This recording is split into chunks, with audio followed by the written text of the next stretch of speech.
Good afternoon, everyone, or good morning, depending on where you are joining us. Welcome, and thank you all for joining us. Why modernising non-profit feels so hard, and it's something that we get pushed back on a lot.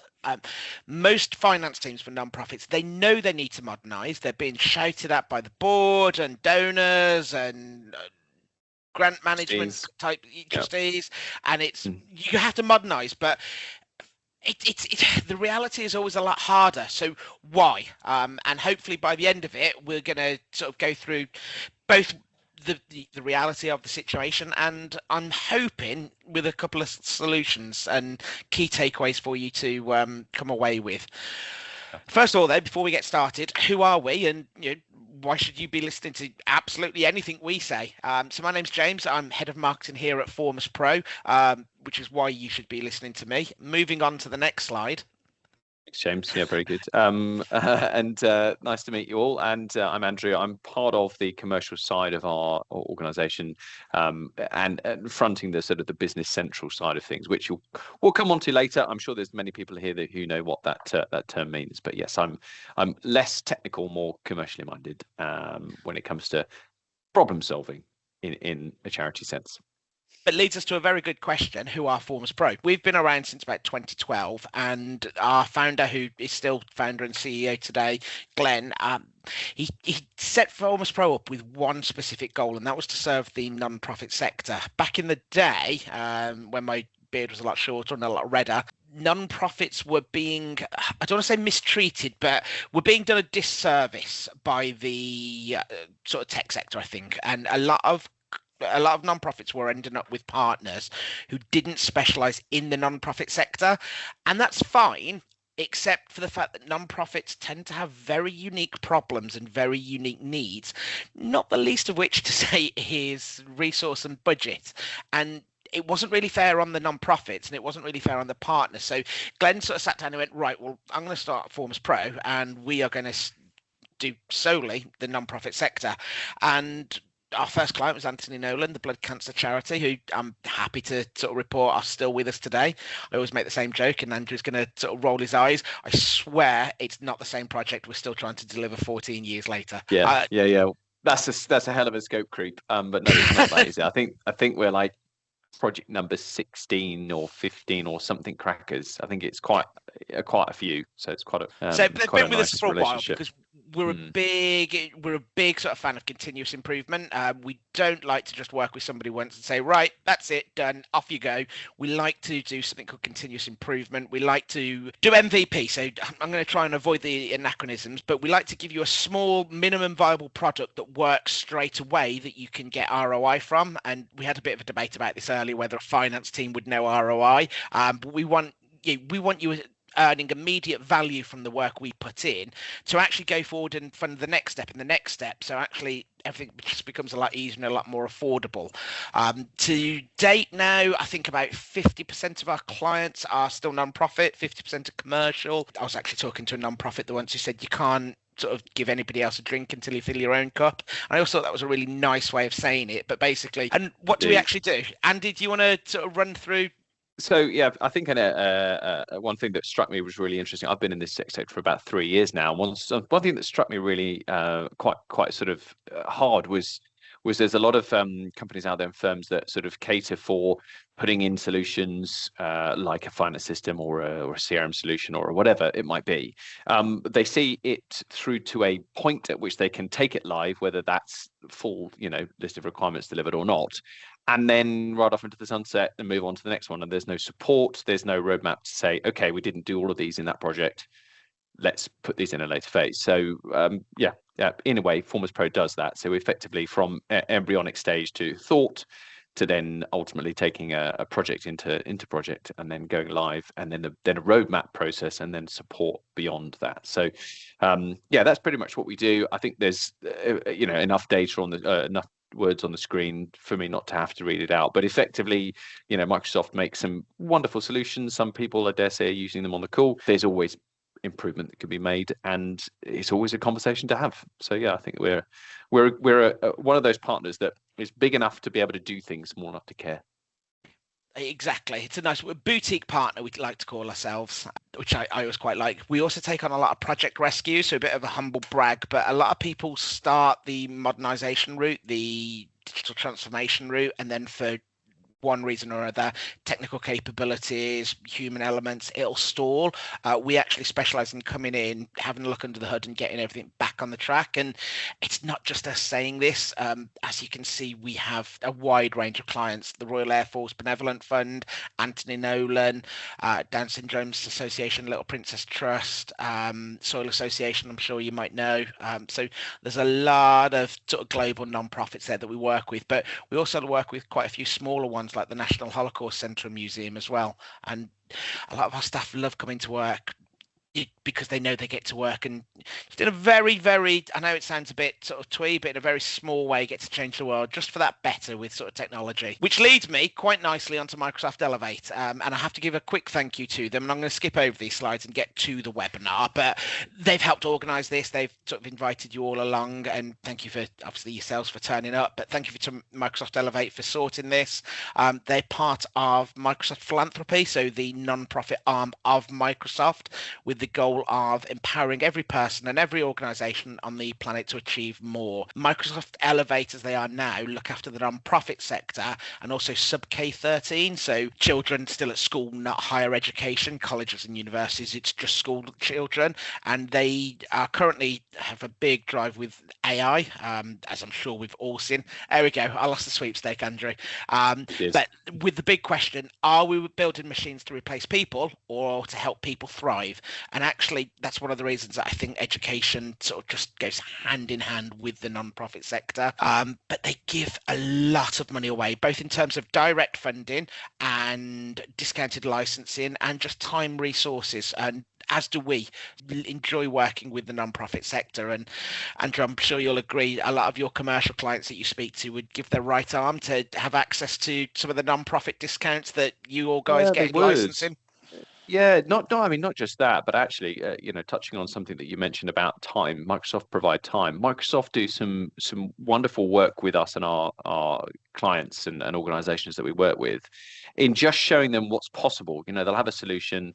And I was on a demonstration the other day where we had Microsoft on the call, and we were showing with Microsoft some really great, I'm going to use an AI theme here, but a co-pilot demonstration that an organization that's a charity and ultimately take over kitchens and cook for the disadvantaged and the homeless, and they wanted to basically better their bids, and so this co-pilot demo was fantastic. And so Microsoft do that. They also offer, it does help, 60% plus on the licensing reduction for any charity wishing to use the Microsoft solution. So no, they're driven, and there are not, which is more than I can say perhaps for all of the other purveyors of software in this sector. Not everyone offers a discount to the NFP. But that's enough from Microsoft, and it's enough about Formus Pro. Let's get on to the real reason you're here. So modernising finance. There's the promise, there's the, it's always sort of amped up, and it's, we can do this. And then there's the actual reality. And we hear this all the time. Companies come in and go, oh, modern finance system should be this, or this, and the data should be connected. It should be easy to access. Reporting should be fast and accurate. But in the end, it actually all just feels a bit clunky and slow and complex and really disruptive, and it just never seems to happen. And as you all know, you quick thumbs up or heart or emoji or a hand wave, but whose data is spread over multiple systems, who has a core sort of finance system, and then about 1,000 plugins because it's evolved weirdly over time. Yeah, I'm sure. One person. Two. There's a few. There's a few. Yeah, people are either really shy, or there's actually all the non-profits here have got great finance systems and probably could just drop off now. They wouldn't be here if they did. But anyway, I think you're right, James. I think it's like the one big thing that helps organizations is connecting their data. Like, you don't want, for example, to have I don't know, if you're a charity that relies on donations. You don't want to have your donation system like a CRM, for example, a system which collects all of your donations, and maybe you've got regular donation collections going on in there, but you have to enter that data again into your finance system that actually is going out and getting their money and reconciling it back to that account, and then obviously being able to do that. So I do think that just having data flow is really, really important, and not having manual processes. And yeah, the reality is it's hard work, because I think we'll come on to this later, but changing a finance system is hard at the best of times, because of course you've got finance touches every part of every organization. But also I think there's a unique challenge within the NFP sector, in that there's so much more, I suppose, risk and governance and all that other stuff around it to move. So yeah, I think there's the reality, and then there's the promise. And Well, James, I'm sure you'll be quick to say, "Oh yeah, but salespeople are the ones that promise it, the commercial side." But actually, let's just take a step back and say, well, what actually happens? Yes, it can do lots of great things, but does it mean we need to do it in day one? Probably not. well, now we've thoroughly depressed everybody. Let's keep depressing you, actually. And it's not unique to the non-profit sector, but actually it does feel, I think, certainly heightened. Everybody expects everything from the finance team. It used to be just you could reconcile some accounts, bish bash bosh, done. It's not anymore.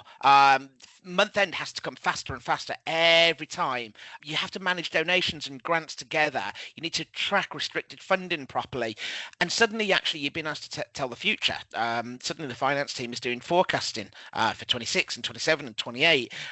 What's happening with donor churn? What's happening with our donations? How much money have we got in? How much money are we going to have? And it's like, and then you get Bob, and Bob turns and goes, "Oh, I've just got a quick question that I need answered right now, this right second, and nothing you're doing is important. So stop it all and answer this for me." And honestly, I don't know how finance teams don't go insane more often.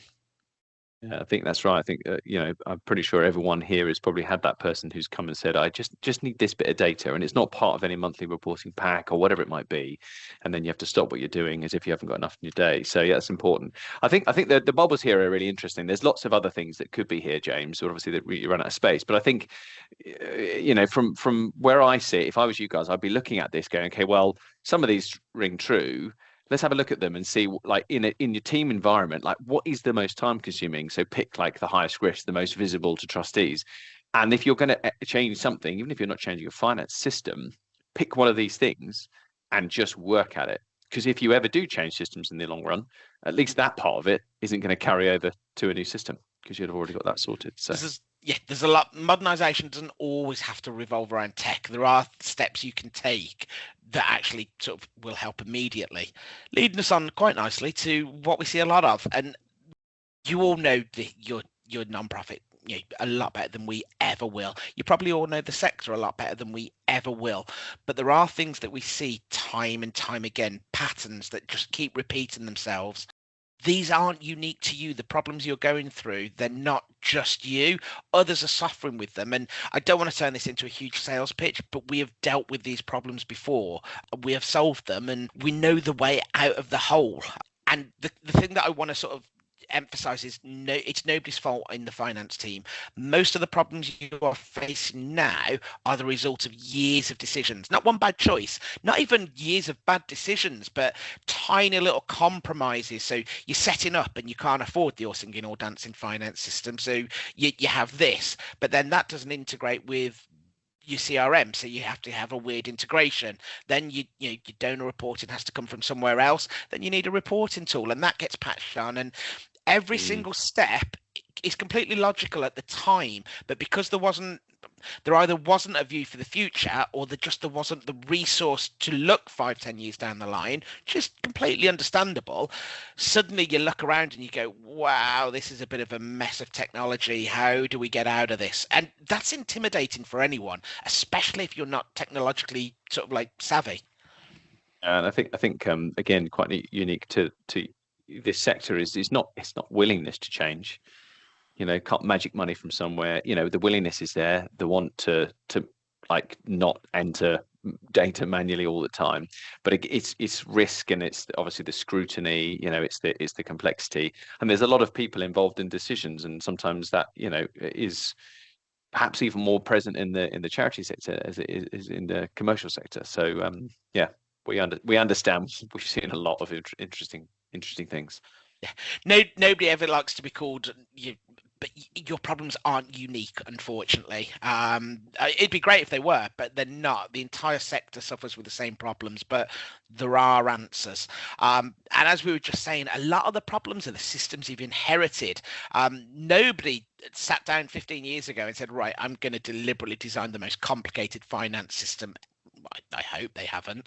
That would be quite harsh, but the quote I always sort of like to come back with is your current systems reflect your history. They don't reflect your current needs. Your systems have been built around different moments in times, the projects where you needed to do X, the funding where you either had a splurge or you didn't have enough, decisions that all had to be made there and then, and they all made sense when you made them.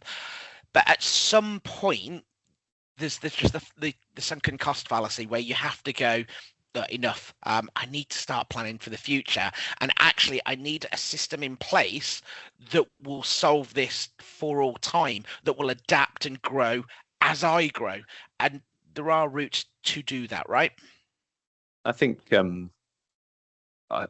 we probably all, I say we, I'm casting it from the same brush here, but I guarantee there is a person in everyone's organization, Bob. which is, we'll call it Bob or Sarah or whatever, where the dependency is very much how that person does it, and whether we haven't got the time to sit and understand how they're doing it, but there's a real dependency and a pinch point there. And I think that like a system is the product of its history, and so the fix is like reducing dependency on how Tony or Sarah does it, and then sort of moving all the knowledge and all of the processes into actual data, and everyone being able to self-serve. And I think a practical step, and I said this, I think at the start, you did, James, is that like if there's one thing that you could do, it's like, well, so what can be done? And you might already have thought about this, but like a practical step would be like, let's identify one spreadsheet in an organization that is like business or organization critical, and then have a look and see, well, I'll use the word upstream, but anyway, point being is like let's look at where that Better than AI. gap somewhere, exactly, that upstream gap has like forced the spreadsheet to exist, because spreadsheets are great. You'll never get away from them, but let's reduce the reliance on that. And I think that's why Who doesn't getting love a a good modern pivot table? just get a modern cloud-based system, regardless of whether it is Microsoft or not, and then all of that, hopefully, with all the data, can reduce the reliance on that individual. Definitely. Well, yeah, I've made it up, but I call it the Bob risk, because having somebody that knows the intricacies of your system is absolutely amazing until they go on holiday, until they leave, or touch wood, have a heart attack. Thank you for our 'Cause marketing, James. We wouldn't know what to do. the Bob problem, yeah, but it needs solving, because when it does go wrong, it goes wrong horribly. And the first step is joining up your data. It should all be joined up. We all know it should be joined up, but it rarely is. And this is where the bite starts. This is where the problems all evolve from. And before you start implementing new technologies, before you start even investigating platforms, sort your data out. Your data should just flow, but it doesn't. So people have to step in and make manual steps. It leads to duplication, it leads to delays, it leads to frustration. Most of all, it leads to mistakes, because humans are getting involved, and we all love making mistakes, right? But Well, some of us do, James. Yeah. Getting your data right. Some of you, self-insert there, obviously, yeah, but we have to solve the data, and actually we can help with that. Other partners can help with that, but you can also do a lot of the work internally. Yeah, I think there's some good things that you can do, some actions, and some an example of where data really was a massive deal for a charity that we dealt with. So so the practical step is advocate, make a champion of data within your organization. Get someone who's on board, fresh-faced, young, even old, whatever it might be, and just get someone owning data. And an example of the lack of data flow that can cause issues is in a charity which they do collect donations, and therefore they claim gift aid. And gift aid is, as we all know, yeah, well, gift aid in the UK, but obviously there's probably something similar in the US where you can claim a sort of a subsidy from the government for your money that you're giving to charity. But in essence, this charity was trying to claim all of that money from the government, and they just didn't have the system in place to flow that data from their donations to the government to say, please pay us this money because of these donations. And I think it was the sum of, was it 300,000, something crazy like that? 300. 300,000, yeah, which was a huge backlog, which we ultimately helped them unblock with just building a small integration, which helped with that.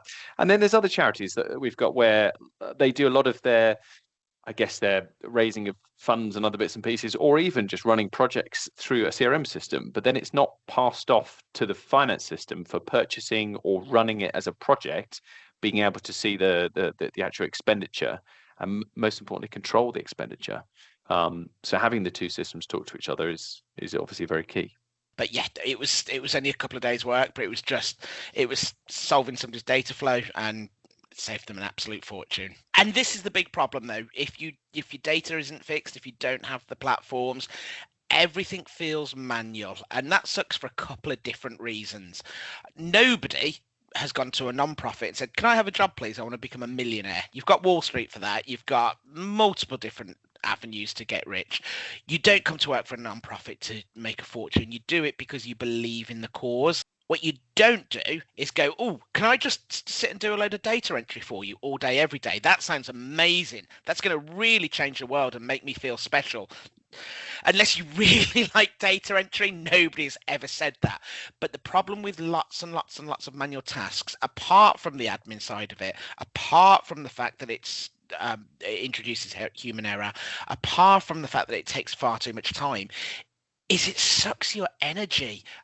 And actually, then after a time, that starts increasing costs elsewhere. People leave, people churn out, your volunteers start to leave, your staff start to leave. There's costs associated then with retraining, with rehiring.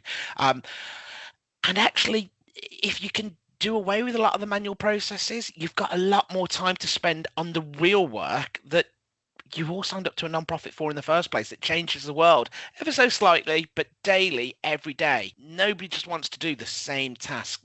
Month-end reconciliation, Control C, Control V, Control C, Control V, just because your Excel spreadsheets aren't talking to each other.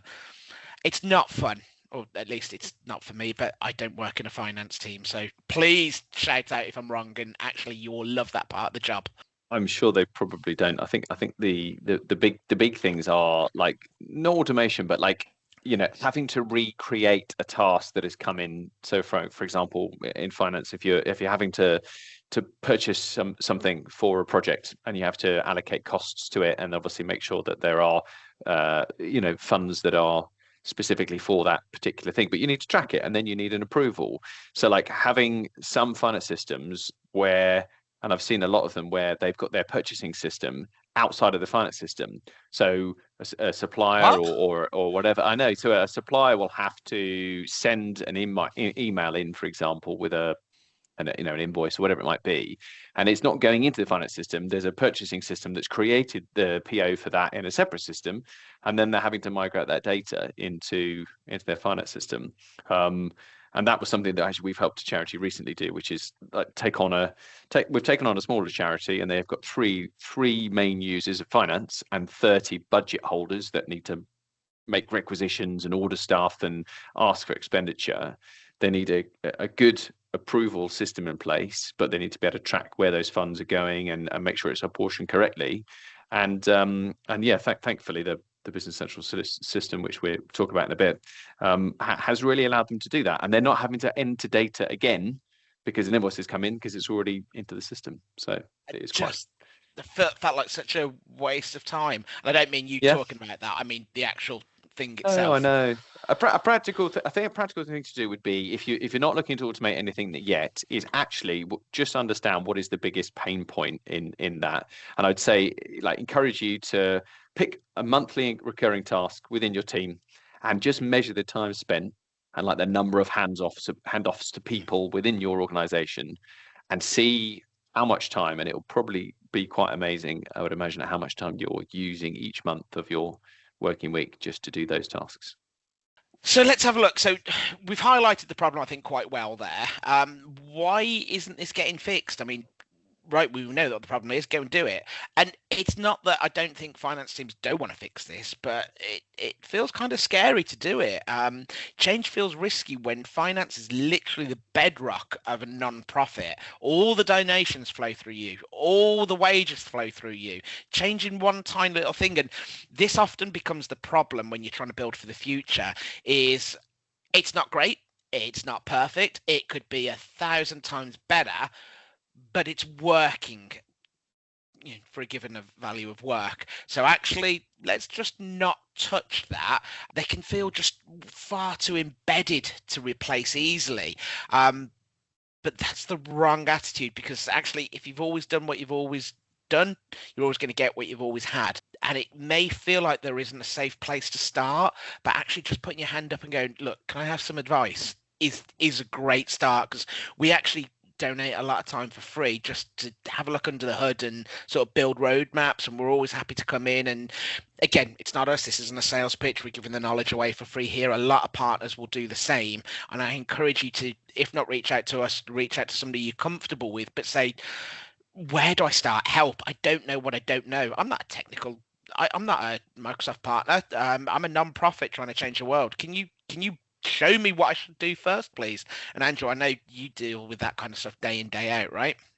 Yeah, and I think some stuff that are some things that aren't actually on the slide is like, well, okay, the willingness is there to change, and now example that they've got some budget to change because trustees have signed that off and they really want to get that going, and then the actual the sort of the reality of the situation is people want to change, and they want to get away from this archaic system that they've got and the processes and the way they do it.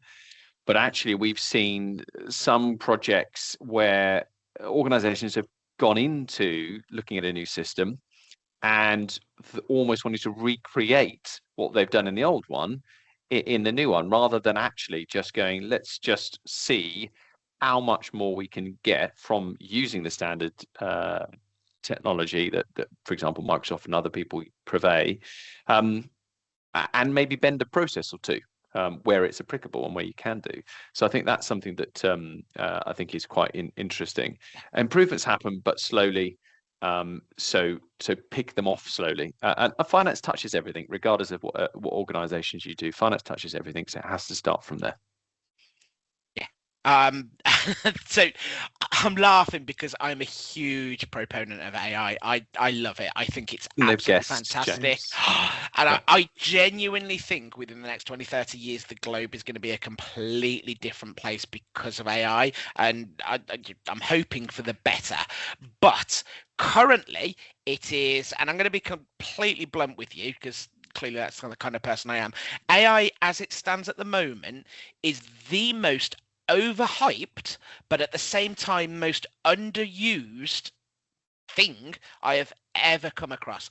At the moment, everybody is promising you it can do everything, and it can't do everything, but it can do a lot. But at the same time, nobody's really touching it at all, or if they are, it's at a very individual level where somebody might be, oh, I'm going to just draft this email using ChatGPT, but it's not organized, there's no governance around it, there's no plan or strategy around it, and worst of all, there's a huge pressure to get better by doing AI, which drives me insane when you hear this board say, oh, we should be doing AI. Right, can somebody go and sort that for us? And it's not a thing to have, it's a tool to achieve. And you have to scope that out. And it's almost matching it to your processes to see where you can reduce that manual effort. You don't just download and install AI. Because otherwise, if for no other reason, my head's gonna explode if I hear that one more time. Yeah, I think also like it's everywhere, but doesn't mean you need it everywhere. I think AI can be utilized in like the areas with the least risk but the most repetition. And the way I look at AI is like artificial intelligence. Some people might argue with me here, but it's like, well, what do I really want? I want a system to make my life easier by doing certain things, whether that's because I've got to prompt it or whether I've actually just given it a set of rules to do it. So in my world, AI could be there's a wonderful payables agent in Business Central, which I was kind of talking about earlier, which basically scrapes the email inbox that you might have set up for invoices and stuff, and actually just creates it all and just says, "Is that all right? Do you want to do that?" "Yeah, sure, I'll do that." So payables agents are pretty good. Being able to get your bank statement in, doing some reconciliations. There's some clever stuff that can be done there. That's automating it, so you can come in the morning and it's there. Being able to pass the data from two systems. Microsoft makes some wonderful tools to do that. There's some really clever Power Automate tools out there to, action a task off the back of an action. All of those things in one way or another is sort of artificial intelligence, because it's doing something based on a set of parameters or a prompt. But as I said, it starts off small. It comes in many forms, and if anyone wants to look at the payables agent, for example, in Business Central, if they have actually got it, we can do that separately. If anyone wants to reach out, I can show them how that works. We have numerous webinars on AI on our YouTube channels, and I suggest you all go and look at them. We did one a few months ago about actually building AI agents live, and my favorite one was actually dealing with your inbox. If you're like me, you hate dealing with your inbox and it's a source of dread. We built an agent. I think it took about 20 minutes, and this is where Copilot can get you, or again, I'm trying not to be biased. We are a Microsoft partner, other AI platforms, but we linked it up to the SharePoint. It read an email as it arrived, read the chain or read the context, drafted a response, and when you were reading the email that was coming in, there was already a response ready to go that you just needed to edit slightly. It saves me so much time and makes my inbox a lot easier to manage. So what James is saying, in a nice way, is if you get an email from James, it may or may not have been written by him. It's been approved. It's like the adverts. This email was approved by James. I'll get a little stamp in my signature. But let's be clear about what AI isn't, and I think this is the important bit. It isn't going to be replacing finance teams. It isn't going to remove the need for controls or human oversight. That is vital. It doesn't remove the need for human judgment. We've all used AI. We've all shouted at Copilot or ChatGPT. We've all sort of started typing in capitals going, "Why don't you understand what I want?" So human judgment isn't going to go away in the short term or even the medium long term. It's not a magic fix for messy systems, but it is absolutely fantastic at reducing manual tasks. And finance, unfortunately, is one of those departments with a lot of manual tasks that AI can help with. So you do, again, as well as sort of like nominating a data sort of champion, I really suggest you build an AI champion. Nominate an AI champion to actually start looking around and going, look, where is the manual work that we could be saving? Because that builds momentum, it builds time, it saves resources, and makes conversations about modernization just a lot easier, because you can go, well, we spent nothing and did this, and it saved us all this money or time. Imagine what we could do if we threw a little bit of budget at this. Yeah, for sure. I think, like you said, James, the AI sort of sphere isn't there to fix a broken process. It's there to aid you. So first, fix your process. And as I said, go back to a few slides ago. Ultimately, or processes. Yeah. Ultimately, pick the ones that are the most manual and time consuming. Fix that, and then who knows what automation, you might be able to completely ignore it altogether and it just sort of go off in the background. I mean, the craziest thing would be finding an organization out there that has to enter their data twice in two different systems. I mean, I don't think there's any of those, is there, James? Moving on to where AI can help, and we've already covered this. I can summarize this in one sort of sentence: manual tasks. It's AI will help with manual tasks, anything that is repetitive, rules-based, or time-consuming. It's not everything, but stick it in the right place, help it reduce effort, not thinking, and actually you start building that momentum. And it's weird. I did a webinar, I think it was late last year. We were having a lot of reports about burnout within non-profits. And actually, when it comes to sort of burnout in the commercial sector, you start talking about mental health, and you start talking about reducing workloads and hiring extra people. We all know the reality of a non-profit is you don't have the resources for that. But actually, if you can reduce that manual effort, so that you can focus on stuff that actually makes you feel good, there's a lot of benefits to using AI that sort of soft skills, or soft effort that you don't see, then you don't realize, but can make a huge difference. It's hard to quantify, but is absolutely there. Yeah, yeah. I think that it's the routine tasks that it should be attacking first. It's the repeating tasks every quarter, every reporting period, whatever it might be, that you unleash it on once you've Yeah. got it all sort of up and running. Because ultimately, who doesn't want something to be served up to them that they know that need to get done, and then there's already 50% or more of the work done. Reports for We've trustees yeah. and boards and things. We've all seen the stories on Reddit of a 20-year-old that starts at an organization and is hired in the finance team, and they show him how to do sort of like the weekly reports, and it's, he's meant to have it done by Thursday. He's looked at it and going, oh, I can do that with AI, and it's done by 9:30 Monday morning, and he has the next 4 days off to just sort of watch Netflix at home. Not that I do that at all, so moving on. None of this can change without the right foundations. And this is the step that's get missed. So we've talked a lot about processes, we've talked about people, we've talked about human adoption, and we've talked about mitigating the Bob factor. And that is all really important. But once you've got your data straight, you need a platform, you need a foundation that is going to future-proof your organization for you. It's not a people or effort problem.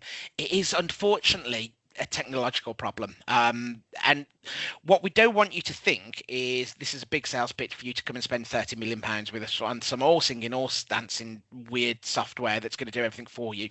That's not what we mean by foundations. When I'm talking about foundations, what I mean is a platform that will grow and build with you, that will regularly update, that will encounter problems and go, oh, we fixed this. Sorry, we've noticed this, let's fix it, so that you don't have to. And a lot of cheaper software out there doesn't do that. It's you buy it and it's exactly the same 10 years later. You need something that evolves with you, and that's what, when I'm talking about foundations, it's basically SaaS. It's software as a service. That's what I'm referring to. I don't know if you've got a slightly different definition, Andrew. Well, I'm going to go out on a limb here and say actually the foundation is the team. The foundation is the people that you've got working, and if we talk about the willingness to change, that's the building blocks for being able to change. Once obviously there's budget there and everything else, and you're able to do these things, then I think that is the clear foundation. But you're right, there's no point in sinking money into a solution like one that you have to update, patch yourself, etc. I understand there's some organizations out there that are hesitant to move into the cloud for various reasons. There could be sensitive data. Microsoft is, I think, the biggest security company in the world. I think they've obviously got a serious amount of users. Their software as a service platform in its all guises, but specifically the finance system, I think has now 50,000 organizations worldwide using it. I think it's available in 242 countries, and Including the US, yeah. Including the US, of course, and all of the other countries. I think around the world, 242 is a lot. So there's various different languages, etc., that you can use if you've got cross jurisdictional organizations. But point being is if you have the desire to sort of keep up to date with the latest trends, not have to worry about patching and security and all that sort of stuff, then a software as a service like Business Central and other Dynamics products are, you basically buy a license at a fraction of the cost, as we mentioned earlier, and then all of the hosting is done for you by Microsoft. It's housed in data centers in the US and different places. All of the updates are done. There's a regular small tweak monthly one, and then 2 big ones a year. But it means you can also increase the size of your organization without having to reinvest in new technologies, because it's this concept of everyone's got a mobile phone. oh, I want to add some functionality that I don't have on the core product. Well, I'll just put an app in there. And this is exactly what software as a service does. It allows you to increase what you do with these wonderful, clever apps that can be layered on top. So foundations, people, processes, what does that actually look like in practice? And I've spoken a lot, so I'm going to leave this one slightly to you, Andrew, but it's where we, using our experience or using your experience, because obviously you don't normally let me talk to real people. I'm stuck behind colouring stuff in with the marketing department, but this is where we things see, and this is how we see things actually getting better. And from my perspective, we never aim for perfect. We aim for more joined up, because actually, if something's perfect, you stop touching it and you leave it alone. That's not what we want. We want to keep building, keep improving, build that minimum viable product so you can start seeing real sort of return for it straight away, and actually using that in a growing cycle to finance it. But where would you start, and what would you say, like a joined up system, how can it benefit a non-profit? I think success for me, where I sit, success for a non-profit is, of course, being able to actually cater for their the sort of the sector they work in. But ultimately, a success in finance terms is a calmer finance team, where month end is a lot easier. It's sorry, James, you're laughing. Are you saying they're not all calm? I mean, if you Hands up reduce if your you're coffee a crazy intake a day, finance team. yeah, well, maybe there's some extra coffees going in a day because you've got to get the reporting done. But yeah, I think it's a calmer, more relaxed finance team that has the mundane under control, and therefore can spend their brain bandwidth on, right, okay, well, what do we think we could serve our communities better by? What are the trustees keep asking for that we haven't got? That we can serve up in a monthly report. And I think if the data's readily available for everyone to see in the same place, and it's live data, which it is, then obviously your reporting can be a lot quicker and a lot better. And that could be internal reporting where you're just chatting, or it could be board reporting, and there's lots of great reports that is out there, and clever stuff, but the data needs to be live. I think month end is one of those things. I think being able to be able to report on restricted and unrestricted funds, certainly for charities, is a big thing. And then obviously, being able to track, VAT exemptions, on lots of things, that's really important. So success for me, I think, is a calmer, more relaxed finance team. And the way to do that is to obviously get a good, back to the previous slides ago, good foundation of this system works for us. We haven't ran before we can walk. We've set the foundations and the basics up. We can operate really well. And I think that's for me what it would look like in practice. You've talked about Business Central a lot. This isn't a sales pitch, but obviously it is one of the solutions, and we as a Microsoft partner think it's the best one. Do you want to just quickly sort of walk us through what it actually is? I can do that. So it's everything you could possibly need. No, I'm joking. It's part of a suite of programs that Microsoft make. It's part of a family of programs called Dynamics 365. Nice, handy, catchy title. There's a couple of different flavors for finance systems. The Business Central solution is one of those, and it's aimed at the mid-tier organizations and charities that are perhaps under sort of 300-400 users. It can be as little as 3 users, and it can be, as I said, as big as 300. It's a web-based application that you can use on your laptop. Certainly lots of people do that with different reasons, but yeah, it's accessible by a paid-for license, and it's basically a finance-driven system which is modular, and then you can have your purchasing included in the system. You can can operate all of your purchase ordering. You can have some automation in your bank reconciliation. You can make payments out of Business Central with one of these wonderful third-party add-ons. You can get that AP automation tool running really nicely. You can also, if you sell things to raise money for charities, you can also house your inventory in it. If you've even got a warehouse, and we were speaking with a charity that donate sort of food that's about to go out of date that has been donated to them, and so they need a warehouse, and you can run your warehouse through the Business Central system. So it's an application that is really versatile, but at its heart is financial focused, with some interesting reporting tools. Some are just views, some are quite old-fashioned black and white things, and you can spit them out and send them out if you need to. And there's some other wonderful tools in there like Power BI, which can really, sort of bring to life some interesting data. And then of course there's the Excel spreadsheet option, but that data is obviously still live, so you can do things like pull data out of Business Central, edit some stuff in Excel, and publish it straight back into your finance system. And that tool is particularly powerful for all those Excel lovers. That was weirdly Hopefully animated. You got super sort of happy talking about Excel spreadsheets there. Well, you got to know your audience. Finance is pretty much that.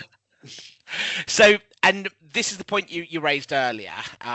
One of the big fears that stop modernisation is actually finance is the core of any operation. So how on earth do we do this without disrupting the entire non-profit? How do we stop everything?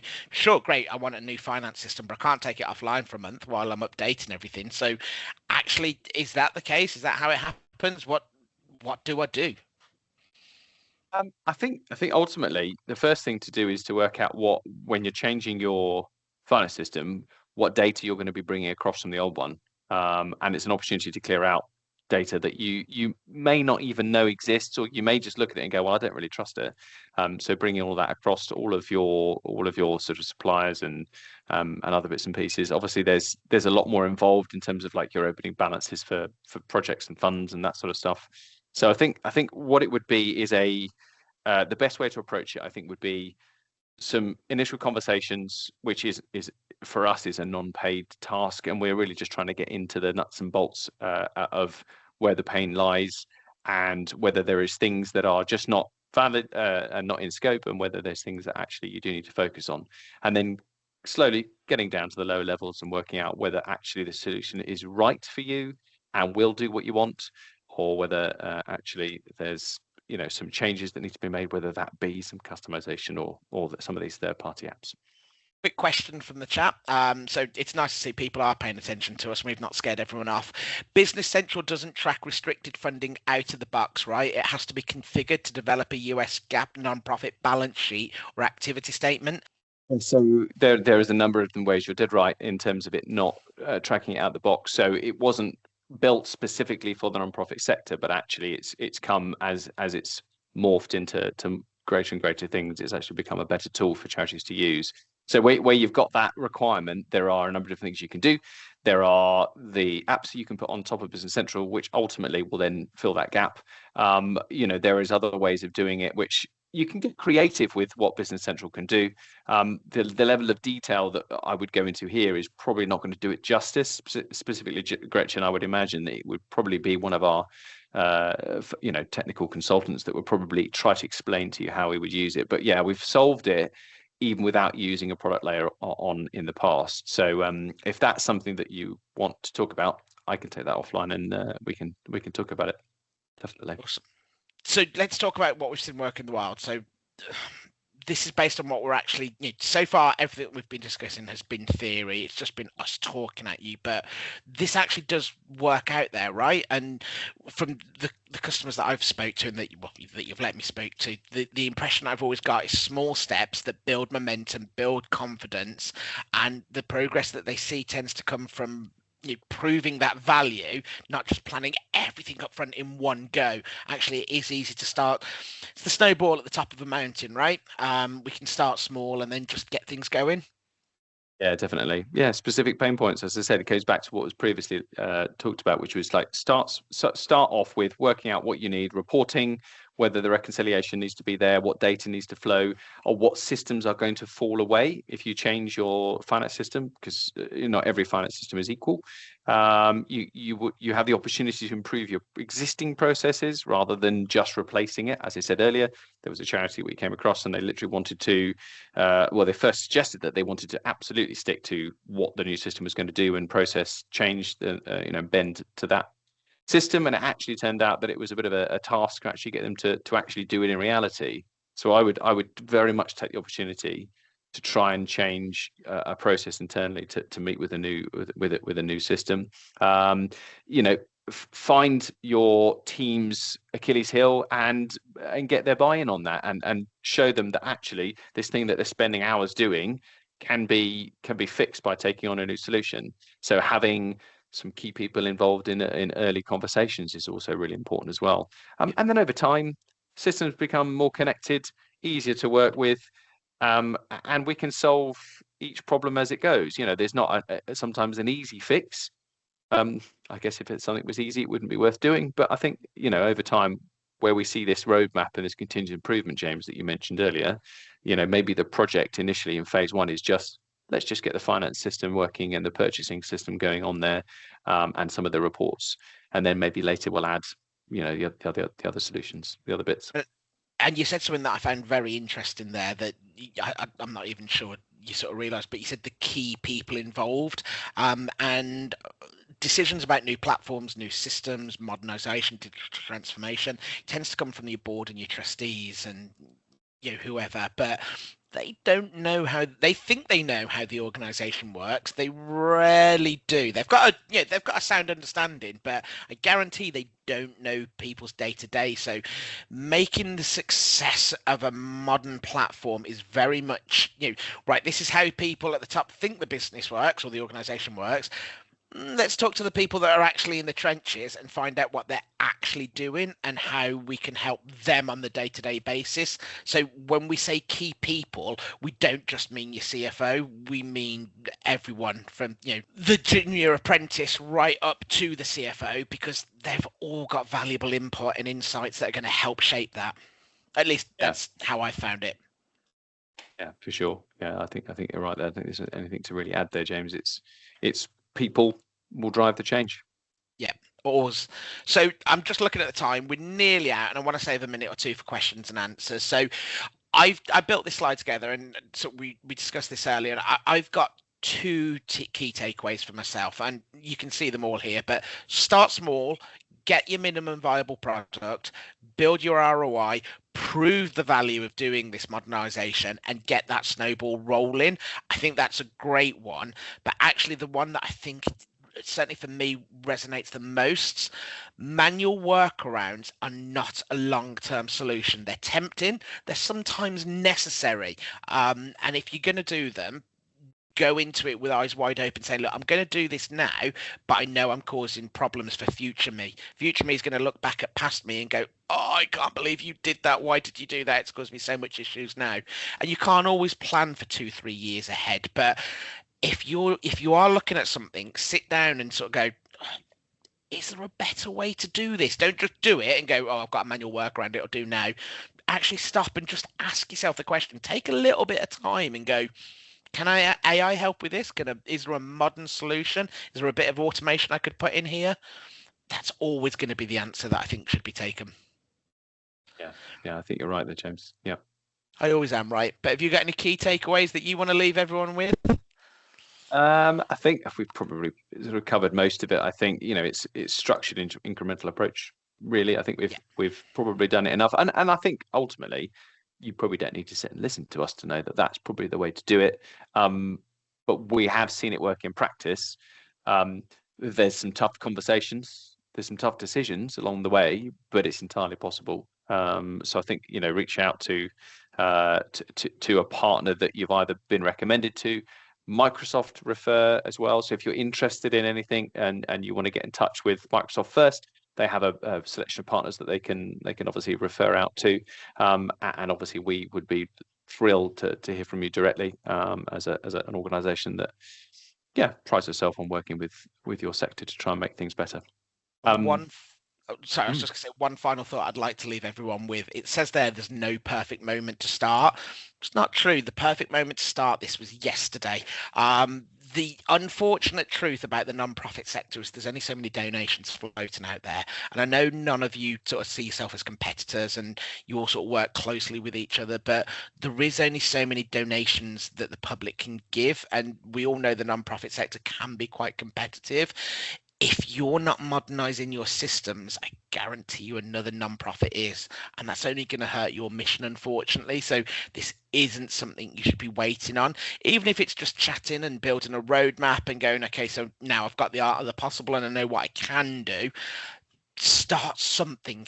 Start small, but do something. Don't just go, this is a problem for next quarter or next year. It's not, because there are younger, scrappier non-profits that are doing this quicker and better than you. I practically guarantee it. Yeah, definitely. And then we're conscious that not every charity works on donations. You know, a lot of them are grants and funds and things like that. So, regardless, we're also very conscious of the landscape of, you know, the last 12 months, and how that potentially has been quite, you know, badly restricted for charities, certainly in North America. Doesn't mean to say it won't come back, but yeah, I think investing now, even as small as a small finance change, I think can make life a little easier in the long run. Yep. How can they get in touch with us, James? Well, they can connect with me or you on LinkedIn here with this There we are. beautiful little QR code. Our social media exec would love it if you gave Formers Pro a follow. So start tapping, start sending us connection requests. I'm sure Andrew will be reaching out after this. I know I will send you an email probably Monday now, once I've edited out all the ums and ahs and anything that I really don't want permanently on YouTube. I just want to say thank you for myself for attending. Hopefully this has been of some use to you, and I look forward to working with you all in the future. I think they're all ready to jump into the rest of the afternoon now. So thanks very much for your time, and enjoy the rest of your day. Thank you all.